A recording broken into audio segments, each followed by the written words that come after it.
I'm Shahar Azani, and in the news, the recent escalation between Israel and the Palestinians amid Palestinian terrorist escape from one of Israel's most secure prisons.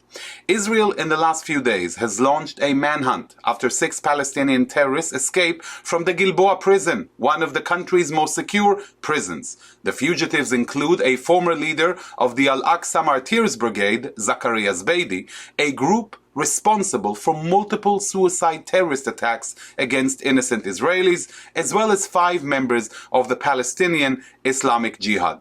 In recent days, there have been clashes between IDF forces and Palestinians across Judea and Samaria, as well as around Jerusalem, as Palestinians express solidarity with the fugitive terrorists.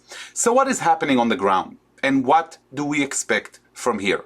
To discuss these recent events, I'm absolutely thrilled to have with us on JBS, all the way from Israel, IDF's Lieutenant Colonel Reserve Yaron Buskila, Secretary General of Habithonistim Movement. A few words about our esteemed guest. Buskila is a security consultant. He's a Secretary General of Habithonistim, a group of Israeli security experts and veterans dedicated to Israel's safety and security. He is a retired commander in the IDF. Buskila served as Deputy Brigade Commander, Battalion Commander, and Commander of the Southern Command Infantry Training Base. He was responsible for preparing IDF fighters and commanders for general combat in the Gaza Strip, as well as during Operation Protective Edge. Buskila was wounded in combat, a fact which did not prevent him from serving as a Special Operations Officer in the IDF Central Command, responsible for classified operations carried out by elite IDF units across Judea and Samaria. Buskila also represented the IDF, liaising with foreign government officials, including members of the US Congress, European Parliament, prominent academics, as well as senior officers from allied militaries around the world. Israel's president awarded his unit with a special merit certificate in recognition of its operational commitment and extraordinary achievements in the war against terror. Yaron, thank you so much for speaking with us today. Hi, how are you? I'm very happy to be with you. And of course, from all of our JBS viewers, we're wishing you Shana Tova way there in Israel. Shana Tova to you and for all of the Jewish all around the world. Shana Tova. Let me jump into it immediately with you because there is so much happening that we want to know about. First of all, this escape of 6 Palestinian terrorists from a maximum security prison in Israel. What happened, Yaron? So exactly, so there is 6 prisoners, very high risk. One of them is actually one of the leaders of the Fatah in Jenin. Jenin is the north area of the Judea and Samaria. This guy is responsible for a lot of terror attacks around Israel, and especially in the north area of Israel. The others are prisoners that are in jail for a long time and supposed to be in jail for the rest of their life. So actually, what happens are all of those guys these prisoners stayed in a special jail that built in 2004. Especially for terrorists. This is the only jail in Israel that is built only for terrorists. So as you said, exactly, it's a maximum security. And I mean, by our assessment, we believe that it took them for at least 1 year to dig these tunnels, 22 meters of tunnels that started in the toilet room, in their room out of the jail. And right now, 3 days after they escaped from the jail, we're still looking after those 6 prisoners, 6 terrorists, and we believe and we know by our intelligent information that there is a lot of Arab people that help them to hide from the army and from the police units that are pursuing after them and trying to catch them. Well, we know that the IDF and Israeli security has patience, and they will take the time as much as needed, I can imagine, to apprehend them. But It is an embarrassment for the Israeli security establishment that such an escape could take place from a maximum security prison, especially as you describe it, meant for such a risky Palestinian terrorists. So what have been the reactions within Israel's security establishment to this escape?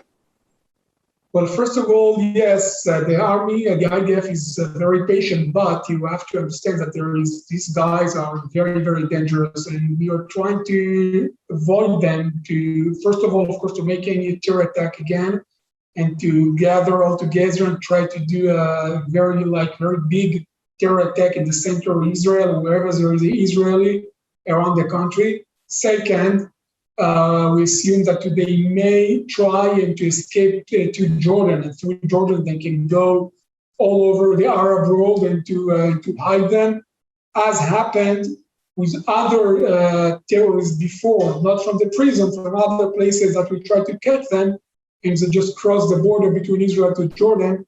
Right now they're out of Israel, most of them in Turkey or Saudi Arabia. So yes, it is embarrassing. It's something that should not have supposed to happen. But what actually happened is by the time Israel gave them a lot of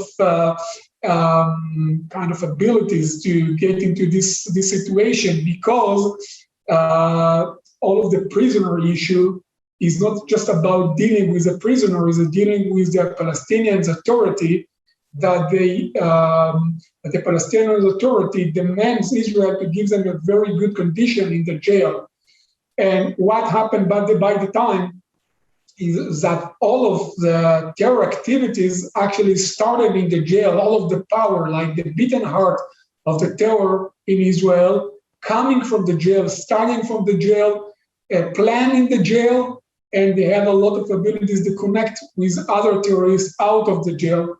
It's happened all over in Israel. This is not a good thing, but I think it's a very big mistake, and the mistake starts in the place that Israel require for a silence and a quiet in the borders, in the jail, and they didn't want the prisoner there to start the riots in the jail, and when the prisoners starting the terrorists and starting the riots in the jail, it's have a lot of side effects in Judea and Samaria and Gaza.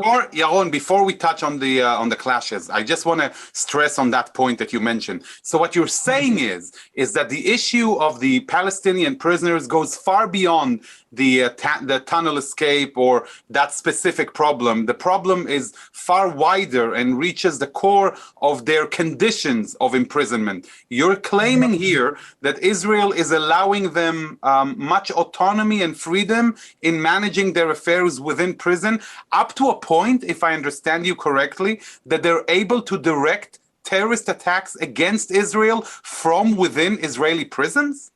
Yeah, and they're doing that in many ways. They're using their lawyers to send them messages. They're using sometimes cell phones that they smuggle into the jail, and using other terrorists that live in the jail, and they're asked to tell them what to do, and using some of the phones inside the jail. So yes, Israel gave them the ability to connect with other people out of the jail.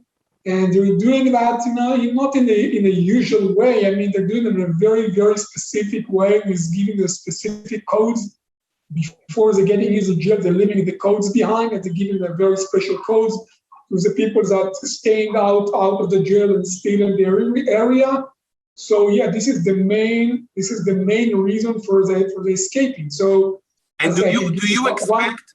And do you expect, Yaron, I mean, we understand for sure that Israel will investigate how they were able to do so without being noticed, but do you expect this to be an opportunity for the Israeli security system to review the entire issue of how Palestinian prisoners are treated within Israeli prisons and the kind of conditions of their imprisonment? Do you expect a reform in this regard as a result of what we're seeing now? 100%. Yeah. Look what's happening right now. Israel decided now to move some of the prisoners from one jail to another because they try to avoid any kind of terror or riots inside the jails all over the Israel. And right now, what's happening that your prisoner actually not letting the gardener there to get into the cells, into the prison cells, and to make these changes that Israel is going to do. So 80% actually of the changes we did, but 20% of the prisoner still logs themselves into the prison cell, and actually was even threat Israel that if they will make this change, all of Judea and Samaria and Gaza, the terrorists from Gaza will start to shoot the rockets into Israel. So there is kind of balance that they're trying to create between the condition inside the prison and the threats that are coming from Gaza and from Judea and Samaria into the center of Israel. Now we are seeing clashes between the IDF and Palestinians in Judea and Samaria, and also on the outskirts of Jerusalem as a result. So do you expect these clashes to intensify? And what do you see? And what you claim is that the goal of these clashes is to twist Israel's arm into agreeing to the Palestinian prisoners' condition of imprisonment. So where are we going from here with these clashes? Do you expect it to intensify? That's a very good question. So with or without what's happening, like this is the escape from the jail, the situation in Judea and Samaria and Gaza is very not stable. It's very not stable because many reasons. First of all, in Judea and Samaria, the Palestinian Authority is threatened by the Hamas. They know that Mahmoud Abbas is about to die. He's very, very old. He suffered from a lot of kind of illnesses, and they're just waiting that he will pass away and to take his place. So the balance actually, the area in Judea and Samaria is very not stable and very not balanced. And we saw in the last year that the Hamas become more and more strong in the street, in the biggest cities, because of what's happening with the Fatah. And I don't know if the people that are listening right now understand that the Fatah, they're supposed to be a Democrat government, but instead, there was no election in the Judea and Samaria in the last 20 years. Actually, they're treating very brutal way to the Palestinians, taking most of the money to the pockets, and the people that living in Judea and Samaria prefer the Hamas, although that the Hamas come with a lot of religious commandments and religious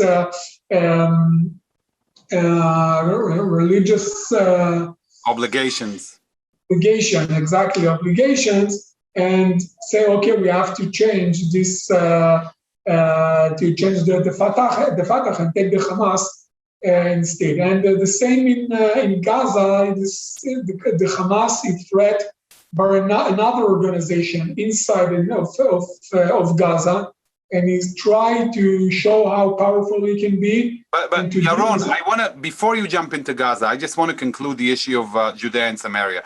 Judea and Samaria have not seen clashes or violence for a while now. We've seen relative quiet in those areas, especially that we've learned a couple of weeks ago about meetings between Israeli officials and Mahmoud Abbas and people within the Palestinian Authority. Again, as you stated correctly, composed of the Fatah movement. So there has been some, at least to the outside world, there has been some quiet there, as opposed to what we saw in Gaza, the other Palestinian entity controlled by religious extremist movement Hamas. And we've seen the balloons coming back. We've seen clashes on the fence. We have seen the late IDF, the border police soldier of blessed memory, Bar-El Khadaria Shmueli, who died as a result of terrorist attacks. So Gaza was burning, the Judea and Samaria was a bit quieter, and now it seems that the balance has shifted a bit, and now Judea and Samaria is up in arms, and Gaza is a bit quieter. Maybe elaborate a little bit about what's happening in Gaza vis-a-vis Hamas, because right after the operation of Guardian of the Walls, we haven't seen quiet come back to the region. So actually, we're just to close the issues with Judea and Samaria. actually the quiet is not as it's seen. It's not really quiet. If we take Jenin and Hebron, this is one of the two places that it's not quiet, especially not for the Palestinian Authority, that they could not do anything inside of these places. They cannot get inside of this area, and this area become very, very violent. A lot of weapons actually got into these cities, and especially into the hardcore neighborhood.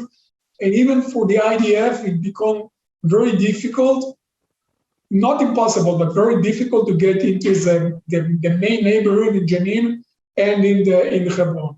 But I assume, and what I see, that it's changed, and I think that soon we're going to see that Judea and Samaria will not be quiet, and it's that especially because what's happening inside of the Palestinian Authority, not only because what's happening in Israel, and one of the reasons that the Hamas tried to catch the place of the Fatah, as I said, and they will try to show how powerful they can be by doing a terror attack from Judea and Samaria. So if you go to south to Gaza, so Gaza, as you said, right now is controlled by the Hamas. It's controlled by the Hamas since 2007, the end of 2006, 2007, by the Hamas.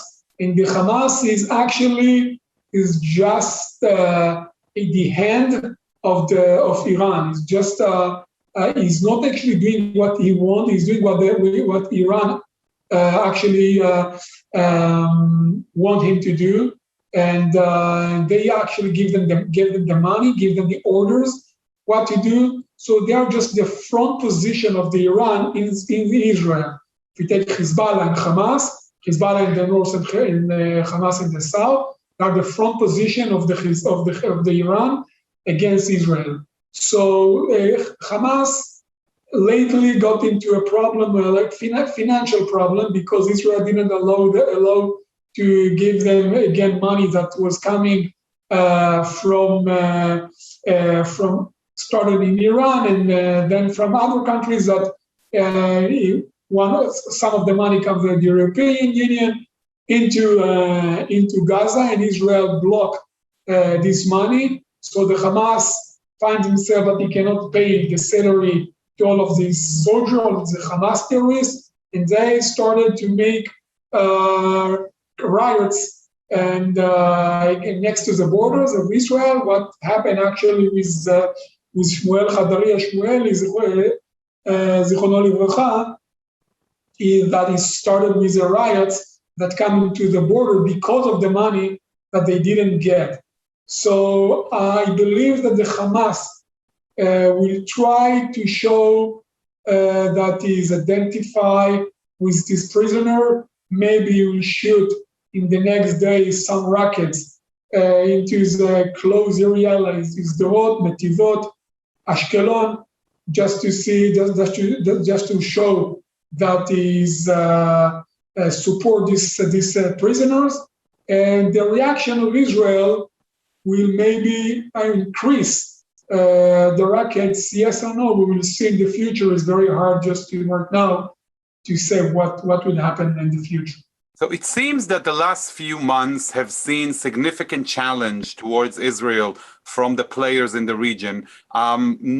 Just to remind our viewers, a few weeks ago, we had actual rockets launched from the Lebanese area into Israel by Hezbollah, something that has not been done in many, many years, and brazenly done, without a noticeable Israeli response. We see continuous tease by Hamas towards Israel with the incendiary balloons and occasional rockets. We're looking at the escape from the Gilboa prison. We're seeing the clashes in Judea and Samaria.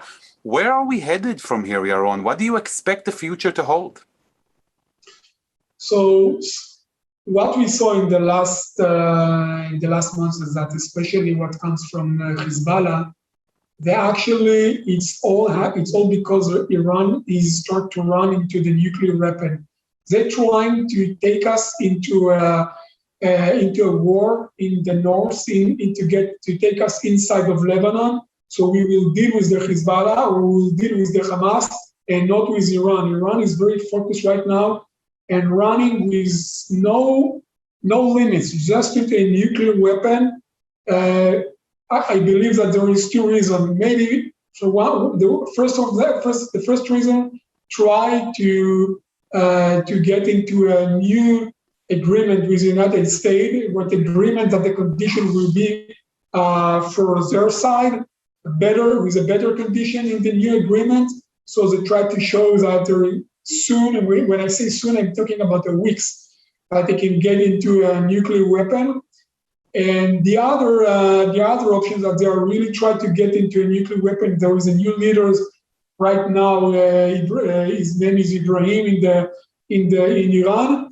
He is kind of a leader that have no limits, and I believe that maybe one of the reasons he tried to actually get into a nuclear weapon and to show Israel that right now they have the power and they can shoot the rocket and to launch rocket into Israel, and not only to Israel. There is other enemies around Saudi Arabia, the Emirates around. They actually threat them as well, and that's the reason why one of the reasons why we saw the Hezbollah shoot the rockets into Israel. I believe that sooner or later Israel will have to get to deal with this problem. I mean, first of all, Israel cannot keep suffer launching the rockets, and not even helium balloons with Molotov cocktails that shot launching into Israel, because many people that's living around Gaza Strip suffering from that, and we cannot hold it for a long time. And same as from the north, from the Hezbollah. If the Hezbollah will keep and shoot the rocket into Israel, Israel will have to react and to do something about it. And this is actually a very good opportunity, since the situation, the economic situation, and in Lebanon is actually the situation is good for Israel. It's a very good opportunity to Israel to attack the Hezbollah and to force them to stop shooting into Israel, because the citizens that living in Lebanon are pushing them as well not to make this get into Lebanon, to not stable. We remember the rare video seeing Lebanese citizens actually taking control of the Hezbollah car that fired the missiles and actually holding hostage the Hezbollah operative. That was unique. But were you surprised, Yaron, that Israel chose not to retaliate to those attacks from Hezbollah at that time? I wasn't surprised, because I know that Israel right now is focused on dealing with Iran. And if you will shoot back or just send our forces into Lebanon, that's exactly what the Hezbollah want. The Hezbollah, as I said, that they belong to Iran, want us to get into Lebanon right now, want us to put all of our energy inside of Lebanon and not to deal with Iran. Iran is doing that with a lot of thinking behind it. They want us to get into a war, and just and by the time while we are fighting against Lebanon and against the Hezbollah, they will run faster into this nuclear weapon. So I think it was a good decision of Israel not to get inside this area and just to shoot back. But I think that when you're dealing with terror, you have to shoot and to hit harder and not balance as the terror expect you to do. Right. Do you expect the clashes between IDF and Palestinians in Judea and Samaria to intensify in the next few days, or do you expect it to subside slowly? It's very hard to say. The situation and in Judea and Samaria, there is a lot of things that affect the situation in Judea and Samaria. So I believe that there is two things that can happen. First, if we will catch these terrorists, or maybe we will kill them we will pursue them. So yeah, the area the clashes will be much, much stronger and much higher because the Palestinians support them, as I said. And but I think that if you just catch them and put them back in jail, by the time it will be back to quiet again. But it depends in the Hamas. The Hamas can surprise us right now with a terror attack in the center of Israel, and that will change all of the perspective of what's happening right now. So there is a lot of things that can happen, and we just need to see what will happen and how Israel will deal with that. So keep a close eye and on the situation and a close ear to the ground, and we look forward to hearing more from you, Yaron, in the next coming weeks and months here on JBS. And I want to thank you for your time and for your analysis that has been very meaningful for so many of us who don't really understand the ins and outs of the intricate situation on the ground. Thank you. Thank you very much. Thank you. Lieutenant Colonel Yaron Buskila, thank you so much for joining us and for sharing your perspective and insight on what's happening on the ground. Thank you also for your service for Israel and for the Jewish people. Much is happening on the ground as things evolve rapidly. We here at JBS will continue to follow and report to you, our wonderful viewers. Let's all pray for the peace and safety of Jerusalem and hope these terrorists are apprehended quickly and smoothly. I'd like to thank you all for watching, and to all we say, stay safe, stay healthy, and stay happy. And most importantly, have a happy Jewish New Year and Gmar Hatima Tova.